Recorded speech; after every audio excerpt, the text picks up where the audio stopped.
네, 여보세요? 여보세요? 네네. 예, 안녕하세요. 그 유튜브 지금 시청 중에 있는데요. 네네. 아, 예, 안녕하세요. 제가 네네. 이거 평소 잘 보고 있는데요. 네네.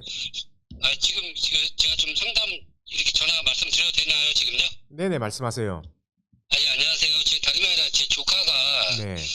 그 올해 1월 달에 학교 앞에서 그 가다가 이제 내려오는 그 정문에서 내려오는 차에 차 밑에 깔려가지고 그래서 대퇴골하고 팔도 부러지고요. 그래서 전치 16주를 받았거든요. 네네.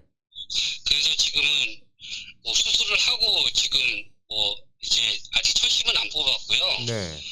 그래서 지금 수술은 잘 된 상태인데 이거 네. 지금 근데 저도 잘 모르다 보니까 이게 뭐 형사합의를 가해자 쪽에서 보려고 이제 연락이 왔나 봅니다. 네. 그래서 저희 쪽에서는 이거에 대해서 지금 뭐 어떻게 이거를 대처를 해야 되고 지금 일단 경찰서에서도 형사가 뭐 가해자한테 일단은 이게 형사합의를 안 보면은 당신이 좀 그런 뭐 징역이라든지 그런 거를 할 수밖에 없다. 네네. 그렇게 이렇게 얘기를 해서 이렇게 지금 진행이 된 상황인데요. 네네. 저희 쪽 이 피해자 입장에서는 어떻게 이걸 대처하는 게 좀 적절할까요, 앞으로? 자, 그러면은 제가 상담 도와드릴게요. 네네. 우선 한 개부터 정리를 해보면요. 사고 내용은, 네. 우리 애가 몇 살이죠? 8살입니다. 초등학교 2학년이고요. 예, 애가, 예. 횡단보도를 건너고 있었나요? 어떤 길이었나요? 정확히 얘기하면 학교 앞에 네. 그 차도가 아닌 그 학교 입구와 입구 사이에 있는 그냥 건널목만 색칠해져 있는 거거든요. 조금만, 떼고 말씀해 주세요. 아, 네네. 수학에서 입 조금만 떼고 말씀해 주시고, 그러면은 일단 스쿨존이나 횡단보도 사고는 아니네요. 근데 바로 학교 앞이라서 네. 그게 횡단보도는 아닌데 그 신호 없는 조그만한 횡단보도 그려진 거라고 보여지는데. 스쿨존 사고인가요? 12대 중, 지금 그러니까 지금 보니까 예, 예. 가해자가 형사합의를 요구하는 정도다라고 하면은 애가 예. 상태는 지금 중상해는 아니잖아요. 그렇죠. 예, 중상해 지금. 여부를 어떻게 판단하냐면은 네. 사고 나자마자 이거는 영구장애, 수술하자마자 영구장애가 발생할 거다. 예상되는 네네네. 진단명들이 이 중상해로 인정이 돼요. 예, 예. 근데 보통 16주 진단이면은 네네. 경찰에서는 네. 12주 이상 진단이면은 중상해를 한번 의심은 해보거든요. 네. 네. 대퇴골골절이라서 아마 16주인 거고, 제가 정리를 하겠습니다. 가해자가 형사합의를 하려는 의도가 있을 거 아닙니까? 그 의도는 첫 번째는 스쿨존 사고거나, 아니면 두 번째는 자기가 다른 12대 중과실 위반이 있거나, 아니면 세 번째는 우리 애가 중상해라서 이렇게 형사합의를 요구하는 걸 거예요. 이 세 가지 중에 뭐 어떤 거라고 판단이 되세요? 스쿨존 사고라고 경찰은 얘기하는데요. 그러면은 어린이 보호구역 사고입니다.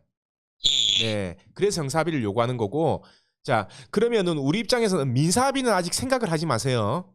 네네네. 민사합의는 왜 생각하면 안 되냐면은 애들 같은 경우에 아직 성장이 덜 됐기 때문에 골절 맞습니다. 골절 같은 경우에는 네네. 나중에 뼈가 다 붙고 나서 우리가 성장이 다 끝났을 때 고등학교 한 2학년 정도, 3학년 정도 됐을 때 실질적으로 부러진 다리하고 안 부러진 다리 길이를 봐야 돼요.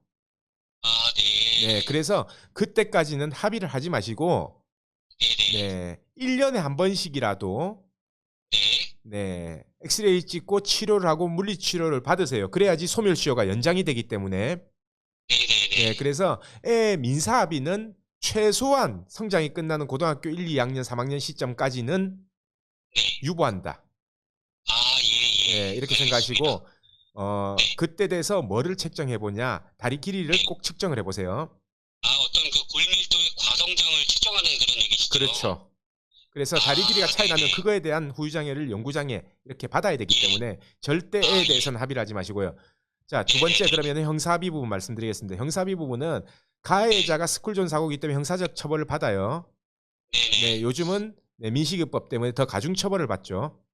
네네. 네. 자, 그래서 가해자는 어차피 형사합의가 필요할 거고, 그렇다면 우리 입장에서는 형사합의를 해주냐 안 해주냐 이거부터 결정을 지어야 됩니다. 근데 사실 형사합의 해주겠다 대신 합의금이 우리가 원하는 수준이 된다라고 하면 형사합의 해주겠다라고 생각되신다면 네. 제일 먼저 봐야 될 거는 가해자가 운전자 보험이 있냐 없냐. 아, 네. 네, 그 부분부터 이제 먼저 판단을 해야 됩니다. 왜냐?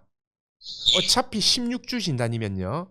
운전자 보험이 있으면 최고 한도가 다 나와요. 예를 들어서 가해자 운전자 보험이 1억짜리가 가입돼 있다라면 1억이 나올 거고요. 예. 5천짜리가 가입돼 있다면 5천이 나오고 3천짜리가 가입돼 있다면 3천이 나오는 겁니다. 그래서 어차피 한도가 전부 다 나올 거기 때문에 네. 네, 운전자 보험이 얼마가 가입돼 있냐에 따라서 형사합의금은 달라지겠죠. 예를 들어서 가해자가 3천짜리 운전자 보험을 가입돼 있다라고 한다면은 가해자 운전자 보험에 3천만 원은 그냥 나오는 돈이고 우리가 가해자한테 조금이라도 더 요구를 해야 될 거 아닙니까? 아, 네. 네. 그래서 그 그렇죠. 부분을 먼저 파악을 해서 네. 합의금을 얼마를 결정할지를 판단하면 돼요. 아, 네. 네, 저 같으면은 통상적으로 가해자 운전자 보험에서 가입돼 있는 금액 그거보다 한 1,000만 원 정도에서 한 2천만 원 정도를 더 요구할 것 같아요. 아, 그게 가입된 게 3천이든 5천이든 뭐 그걸 떠나서요. 대신 네네. 1억이면은 그냥 네. 1억 받고 합의하면 됩니다. 아, 예. 그 운전자 보험 여부부터 확인을 해봐야 되겠네요. 그렇죠. 네네. 운전자 보험이 가입돼 있고 그리고 운전자 보험에 가입돼 있는 형사합의금 처리 가입 금액이 얼마냐? 예. 네, 이거를 확인해 보시라는 거죠. 아, 예. 알겠습니다. 그럼 만약에 운전자 보험에 가입이 안 돼 있다고 하면 적정한 합의금은 제가 봤을 네. 때는 3천만 원은 넘기기 힘들 것 같아요. 물론 가해자의 경제적 상황에 따라 다릅니다. 아, 예. 그렇군요. 네네네. 아, 예. 잘 알겠습니다. 무슨 말씀인지. 네네. 그래서 민사합의는 아예 생각도 하지 마시고요. 예, 예. 네, 알겠습니다. 네. 형사적인 부분은 그렇게 처리하시면 됩니다. 아, 예. 감사합니다. 예. 네네, 알겠습니다. 예, 고맙습니다. 상담 네. 고맙습니다. 네. 네. 자, 이분 같이 간혹 가다가 이제 애들, 어린애들 사고 같은 경우에 문의 주시는 분들이 많아요. 근데 애들 사고는 합의를 일단 최대한 늦추고 봐야 됩니다. 물론 애들 사고 중에 정해져 있는 장애율이 100% 나온다. 아니면 사망사고다. 그런 사고 같은 경우에는 어느 정도 일정 기간 내에 합의를 하는 것도 고려해보는 게 좋지만 지금 사고 같은 경우에는 자, 뼈가 부러졌어요. 뼈가 부러지고 이 뼈를 붙였습니다. 근데 예를 들어서 이 뼈를 붙였는데 정상적인 다리하고 수술한 다리하고 나중에 성장 속도가 다를 수가 있어요. 그러면은 이게 언제 편하냐면은 전부 다 크고 네, 더 이상 성장이 안 될 때 그때 차이가 나는 거예요. 그래서 최소한 성장이 끝나는 시점, 고등학교 한 2, 3학년 시점까지는 네, 지켜보다가 그때 다리 길이를 측정해 보는 겁니다. 그래서 다리 길이가 네, 1인치 이상 차이가 난다. 그러면은 영구장애가 인정이 되기 때문에 그때 돼서 합의를 다시 생각해 보자. 저는 무조건 어린애들 같은 경우에는 그렇게 네, 추천드립니다.